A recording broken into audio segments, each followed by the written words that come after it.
Hi அக்கா YouTube channel subscribe பண்ணுங்கள், like பண்ணுங்கள், கமெண்ட் பண்ணுங்கள். விழுப்புரம் மாவட்டம் வானூர் வட்டம் புதுக்குப்பம் என்ற ஊரில் அருளளித்து வரும் அம்மாள் பூங்குடி தாயார் அவர்களின் ஆசீர்வாதம் பெற நாம் அக்கோயிலுக்கு செல்லலாம் வாங்க. இக்கோயிலில் ஆண்டுதோறும் திருவிழா சிறப்பாக நடைபெறும்.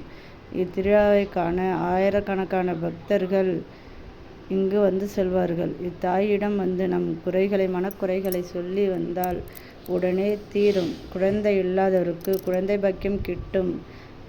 கல்யாணம் ஆகாதவர்களுக்கு கல்யாணம் கிட்டும்.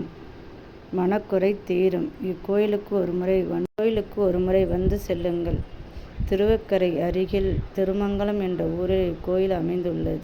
இக்கோயிலில் திருவிழாவின் போது நடனம், கலை நிகழ்ச்சிகள் நடைபெறும். நாடகம் போன்றவற்றை நிகழ்ச்சிகளெல்லாம் நடைபெறும். கோயிலில் விநாயகர், நந்தி பகவான், சிவபெருமான், ஐயப்பன், முருகர், அம்மா வள்ளி தெய்வானையுடன் அமர்ந்திருப்பார். முருகர், நவ கிரகங்கள் அனைத்தும் இக்கோயிலில் சிறப்பு அம்சங்களாக விளங்கப்படுகின்றன. இவர்கள் அனைவரின் தரிசனமும் நம்ம பெற்று வந்தால் நம் வாழ்க்கையில் கடன் தொல்லையிலிருந்து விடுபடலாம். வீட்டில் சந்தோஷம், நிம்மதி மற்றும் அமைதி எல்லாம் ஏற்படும். இக்கோயிலுக்கு சென்று வந்தால் இக்கோயிலின் உள்ளாரில் நுழையும் போதே நமக்கு மனசு அமைதியாகவும் மனம் சந்தோஷமாகவும் தோன்றும். மனதில் இருக்கும் கவலைகள் அனைத்தும் நீங்கும். நம் வாழ்க்கையில் துன்பங்கள் விலகி நன்மையே கிட்டும். இக்கோயிலின் கருவறையில் இருக்கும் பூங்குடி தாயாரின் ஆசீர்வாதம் பெற இக்கோயிலுக்கு வாருங்கள்.